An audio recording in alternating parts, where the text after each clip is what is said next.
Olá, meu nome é Denise Dutra, eu sou coordenadora acadêmica da Fundação Getúlio Vargas. Coordeno os programas de desenvolvimento de liderança da FGV Company e os programas de MBA na área de recursos humanos e gestão de pessoas. E hoje tem um tema extremamente importante para tratar com vocês, que é a cultura de inovação.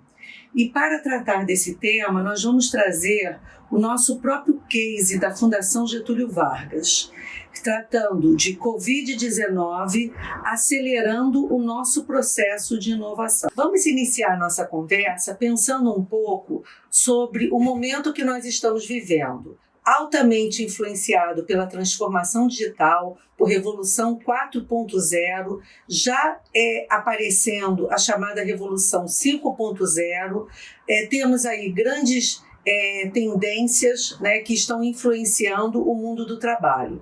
E é exatamente neste ambiente altamente competitivo que surge a necessidade da inovação. Não podemos estagnar. E quem são as organizações que se preocupam com isso? Ou porque já são líderes de mercado e precisam manter a sua posição, como é o caso da Fundação Getúlio Vargas, ou são empresas que querem se tornar referências, exatamente pela possibilidade de constante processo de inovação dos seus produtos, dos seus serviços, do seu negócio. E para tratar disso, vamos pensar na questão o que é exatamente o processo de inovação. Vamos aqui tratar de criatividade e inovação nas organizações como sendo processos, resultados, produtos e serviços que visam a melhoria da forma de fazer as coisas. Existem dois tipos de inovação: a inovação disruptiva e a inovação incremental. E é desta incremental que vamos tratar aqui. O processo de inovação, ele pode se dar tanto no âmbito individual, no âmbito do grupo, das equipes de áreas de trabalho, como da organização como um todo. E essa experiência que vamos tratar aqui fala exatamente da participação, da inovação deste processo incremental de várias áreas que se reuniram para melhorar os nossos processos de trabalho. Considero importante diferenciarmos a criatividade da inovação.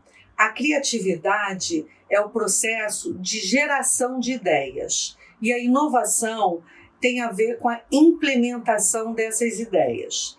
E no nosso case, nós vamos ver como é que a colisão da transformação digital que já vinha acontecendo, quando aconteceu a pandemia do Covid-19, como é que esses dois eventos impactaram, aceleraram o processo de inovação da Fundação Getúlio Vargas.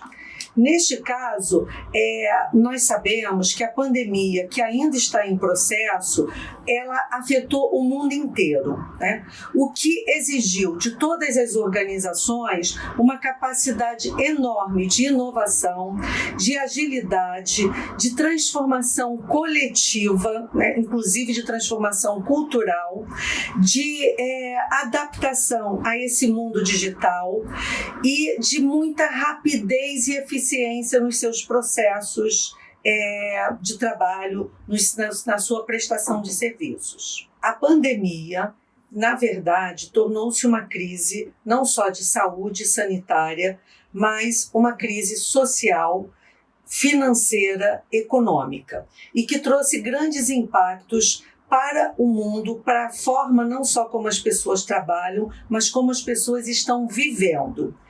O que está gerando um sentimento de grande incerteza e afetando totalmente a dinâmica das organizações e da sociedade como um todo. As pessoas estão necessitando se reinventar, porque muito mais do que o trabalho home office, do que o estudo em casa por meios digitais, as pessoas estão numa rotina de vida com seus filhos, com toda uma dinâmica totalmente diferenciada.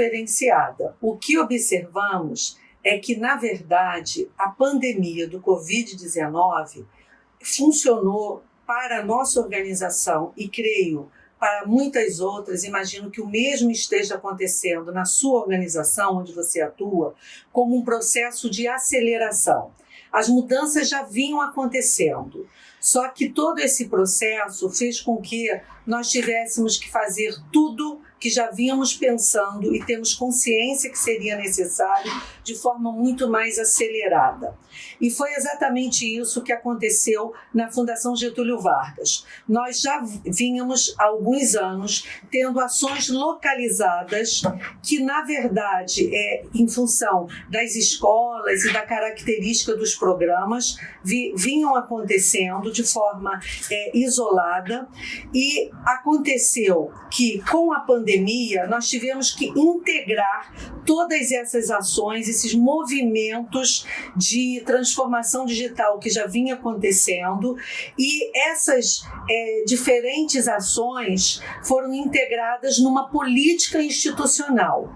Política essa que, num primeiro momento, achamos que seria uma resposta temporária para esta crise, mas que acabou por se tornar uma nova estratégia de ação da nossa organização, porque a partir desta política institucional nós começamos a perceber uma grande oportunidade de, inclusive, novos lançamentos de produtos, de programas totalmente digitais, que vinham acontecendo, e soluções, inclusive, não só para os nossos alunos dos MBAs abertos, mas, inclusive, soluções corporativas. Essas soluções inovadoras visam atender a nossa missão da Fundação Getúlio Vargas de estimular o desenvolvimento socioeconômico nacional.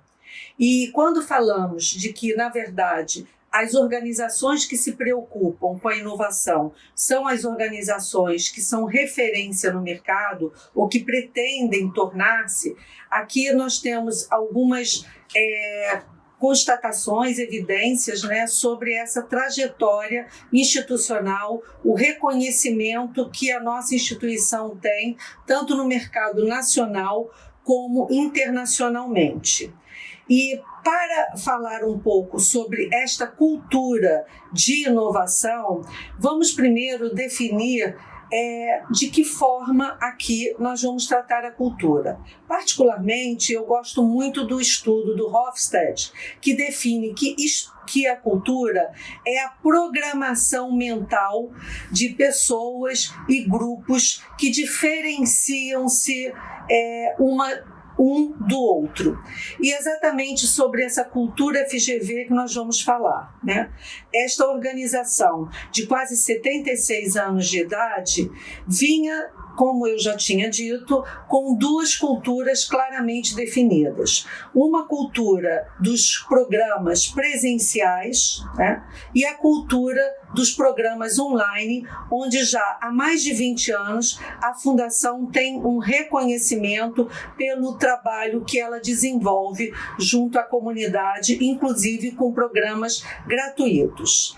E foi exatamente esse momento de pandemia que fez com que essa expertise dessas duas culturas se integrassem num processo altamente colaborativo entre os professores e os diversos profissionais e a gestão da organização, para que nós pudéssemos rapidamente, conforme vamos mostrar nos números a seguir, colocar todo o nosso corpo discente tendo aulas em 15 dias apenas, através de tecnologias digitais. Entendendo um pouco mais esse contexto, para nós percebermos a grandeza do que nós estamos tratando aqui, porque estamos considerando que este é um case de sucesso, que nós conseguimos, em apenas 15 dias, colocarmos aproximadamente 1.800 turmas de MBA, o que corresponde a aproximadamente 47 mil alunos, tendo aulas síncronas com a presença dos professores através da tecnologia da ferramenta Zoom. E esse processo foi possível porque em apenas 15 dias nós conseguimos treinar não só na ferramenta, mas em estratégias digitais, estratégias de abordagem de aulas, 800 professores aproximadamente nesse primeiro momento, número esse que aumentou depois gradativamente. Nós tivemos mais de 1 milhão de acessos dos nossos cursos online gratuitos. E de março até maio, um acentuado aumento de interesse de matrículas nos nossos programas online. Muito além dos números, o que importa compartilhar aqui foram as diversas ações que foram desenvolvidas, tanto com os nossos professores, os nossos docentes, que diversas ações de treinamento para a preparação dessas novas aulas, bem como dos nossos funcionários que estão no back-office para apoiar todos esses processos de trabalho, inclusive dando liberdade ao aluno que por qualquer situação não pudesse fazer as aulas nesse processo digital, né, dentro da sua própria casa, enfim, por questões de falta de infraestrutura ou disponibilidade, que eles tivessem a possibilidade, inclusive, de trancamento daquela disciplina para retomar depois, no momento presencial. O que acabou acontecendo muito pouco, porque, na verdade, como os alunos tiveram a possibilidade de aulas experimentais para que eles pudessem ver como funcionaria essa nova dinâmica com os professores, com a sua própria turma, nos horários de aula que normalmente ele teria, a grande maioria dos alunos, como veremos mais à frente na pesquisa que foi feita, gostou da experiência das aulas via Zoom. Mas nós tivemos um conjunto de ações para também prepararmos os nossos alunos para essa nova realidade. Porque apesar de se falar muito em transformação digital, nós percebemos que as pessoas têm uma resistência natural a determinadas mudanças de comportamento. Até por cultura, o nosso povo é um povo que gosta do contato, da proximidade. E isso fez com que tivessem resistências iniciais muito grandes a todo esse processo de transformação digital das aulas. Então, nós tivemos um conjunto de comunicações através de vídeos, através de aulas experimentais, de palestra, de webinar. Criamos um manual de operações para que o aluno entendesse o passo a passo de como as coisas iam acontecer, todos os seus processos acadêmicos e administrativos. Também desenvolvemos uma nova forma de avaliação, porque os nossos programas, ainda na sua grande maioria, tinham provas presenciais. E a partir do momento que essas provas não podiam acontecer nas nossas unidades, fisicamente, nós tivemos que substituir o nosso processo avaliativo de provas de medição de conhecimento por trabalhos. E esse foi um processo também bastante interessante, essa nova forma de avaliar os nossos alunos, onde os professores preparavam trabalhos, parte em grupo, parte trabalhos individuais, que eram postados pelos alunos na nossa plataforma chamada eClass, o que teve todo um processo bastante diferenciado de avaliação dos nossos alunos também. Outras ações que nós tivemos, não só internamente com professores e alunos, foram as ações com o mercado, com aquelas pessoas que ainda não são nossos alunos, mas que vinham, como todo semestre acontece, procurando a nossa organização para iniciarem os seus programas de curta, média ou longa duração. E tivemos uma ação, estamos tendo, na verdade, uma ação efetiva em relação ao ao mercado de comunicação, de muito webinar acontecendo com os nossos professores especialistas em todas as áreas de conhecimento, de economia, de finanças, de gestão, de pessoas, de direito, enfim, para ter uma aproximação e uma degustação de como acontecem as aulas através dessa tecnologia que permite uma integração síncrona entre professores e alunos e também um conjunto de recursos que a Fundação Getúlio Vargas oferece através da sua plataforma.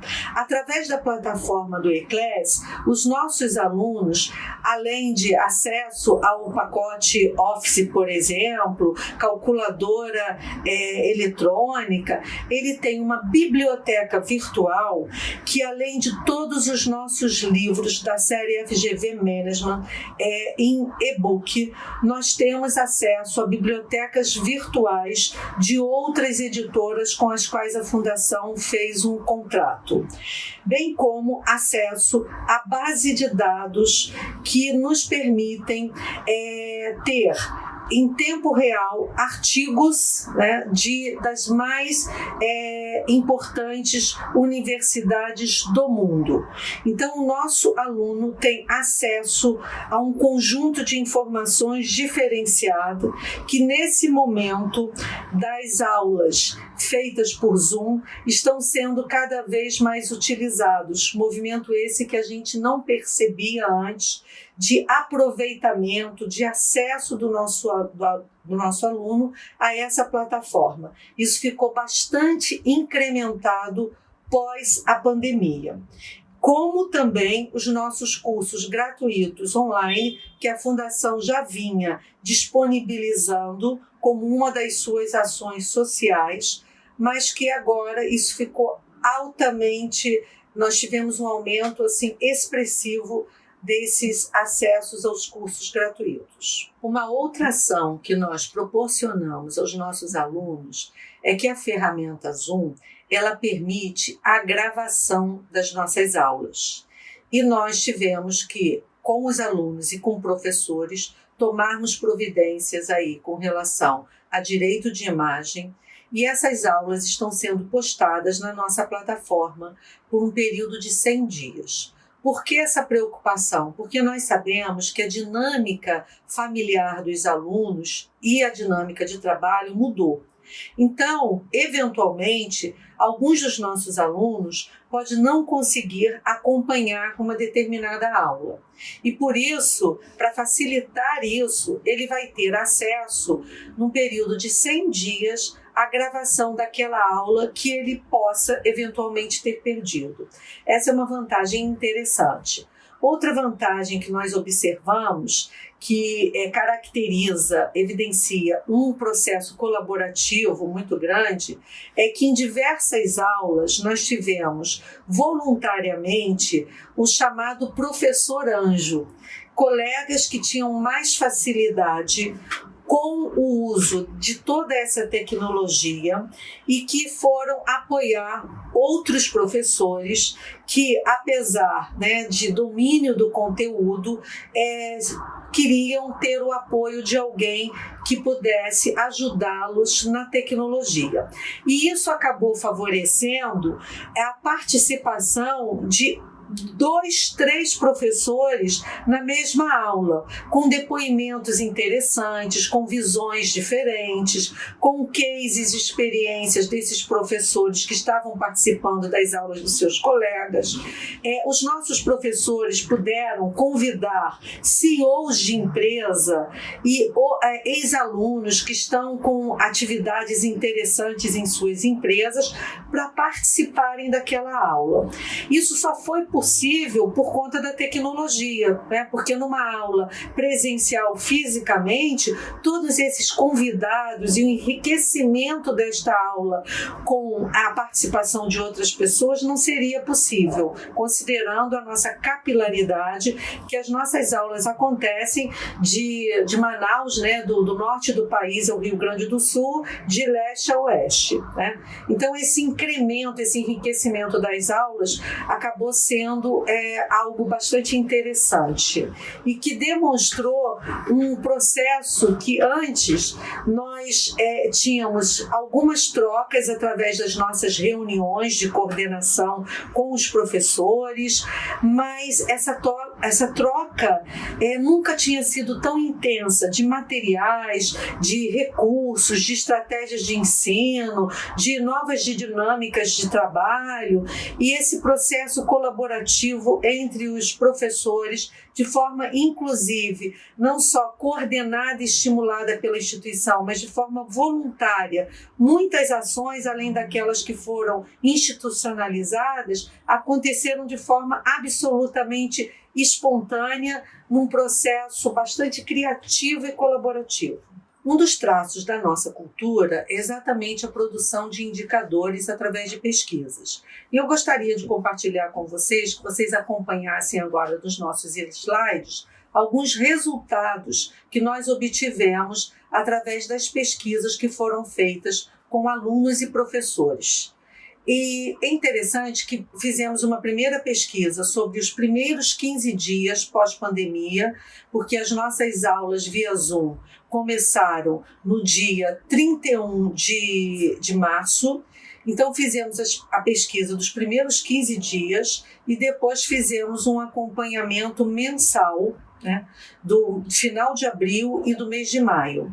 E os dados são bastante interessantes que eu quero compartilhar com vocês. Primeiro, nós observamos, né, que os nossos alunos, na verdade, eles tinham muito pouca familiaridade com a nossa plataforma.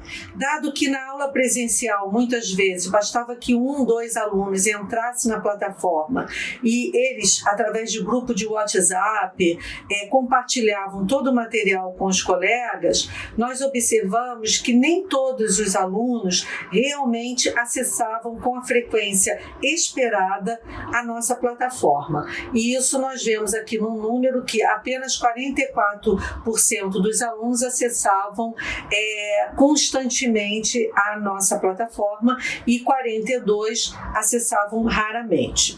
Outro aspecto que nós identificamos foi que muitos dos alunos eles já conheciam a ferramenta Zoom, até porque essa ferramenta está sendo bastante utilizada nas empresas para reuniões e programas de treinamento e desenvolvimento. Então, 57% já conhecia essa ferramenta. Foi muito interessante nós constatarmos que apenas 7% dos alunos não haviam participado de nenhuma aula via Zoom, né? Ou seja, um percentual muito pequeno de pessoas que, por alguma razão, não importa qual, não participaram das nossas aulas. E o nível de satisfação com as aulas do Zoom foi surpreendentemente, né, muito positivo, porque, na verdade, 67% dos alunos consideraram que as aulas atenderam totalmente às suas expectativas, né?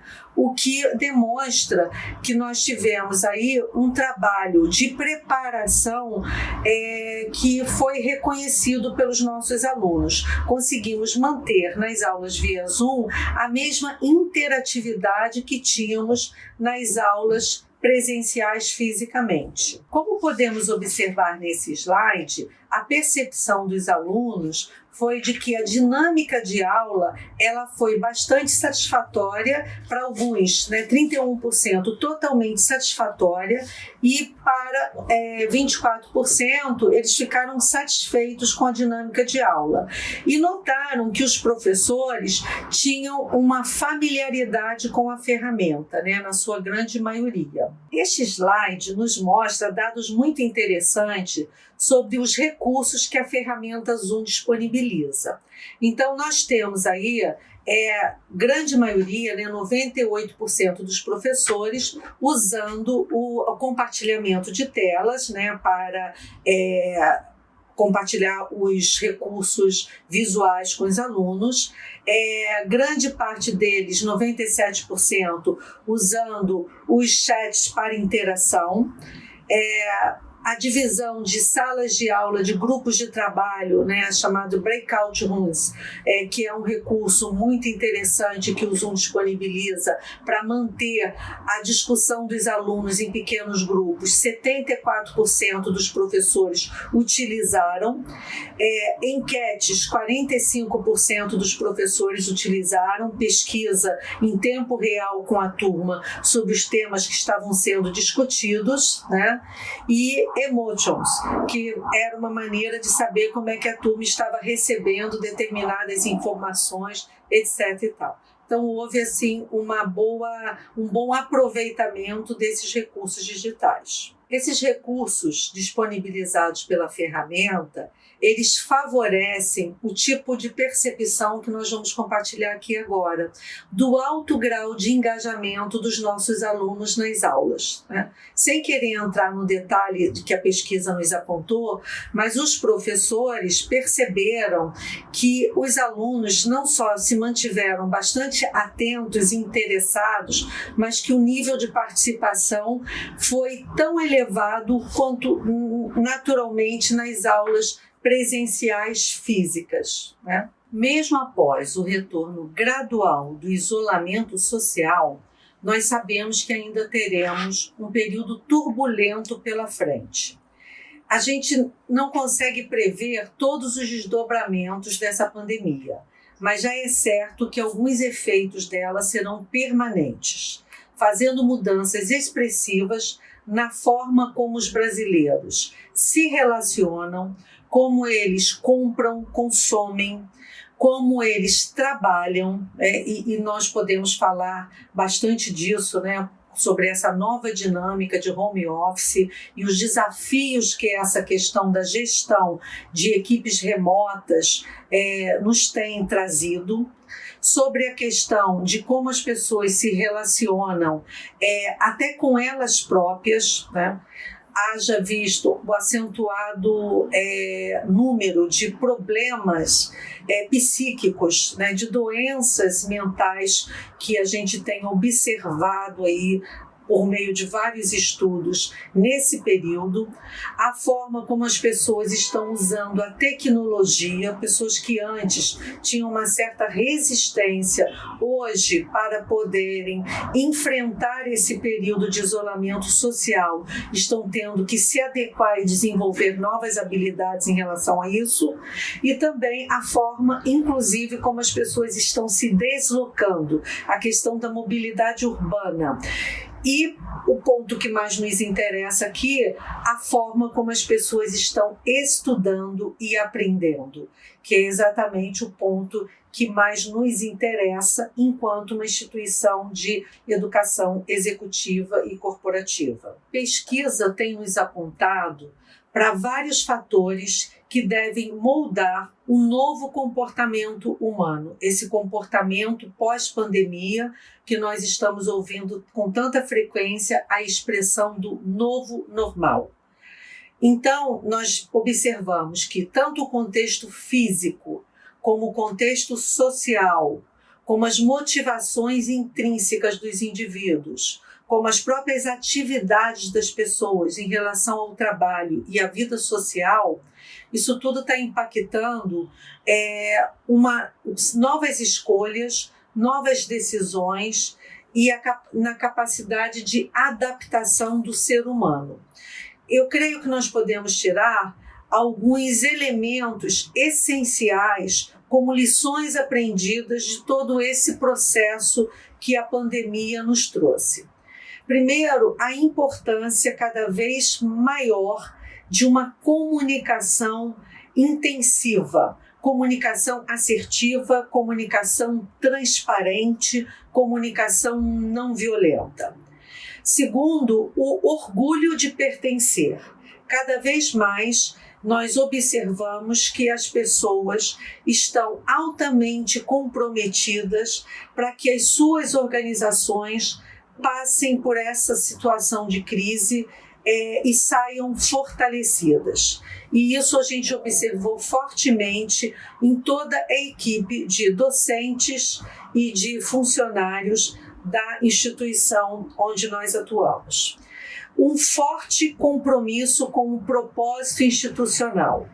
E esse compromisso, ele precisa estar cada vez mais alinhado com os propósitos individuais das pessoas. É preciso fazer sentido trabalhar nesta instituição. Outro aspecto importante é o engajamento de todos os stakeholders, de todas as pessoas envolvidas nesse processo de reinvenção, neste processo de inovação. E isso, com certeza, é fruto de uma aprendizagem coletiva, como diria o Peter Senge, de uma aprendizagem em grupo.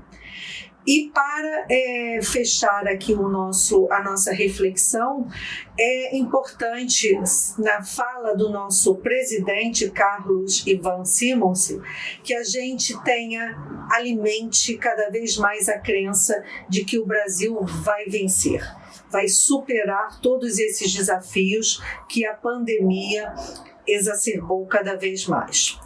E o que nós observamos é que essa pandemia trouxe como grande legado, e aí isso não diz respeito apenas à Fundação Getúlio Vargas, mas temos observado isso na interação com os nossos alunos. De forma geral, o grande legado desta pandemia é a colaboração das pessoas. Colaboração essa que é fruto não só de uma ação coordenada de lideranças, de líderes inspiradores, mas colaboração que é fruto do resgate da solidariedade humana, desse desejo de estar próximo, desse desejo de colaborar, desse desejo de deixar a sua contribuição pessoal em prol do coletivo. Obrigada pela sua participação e espero revê-los em outra oportunidade.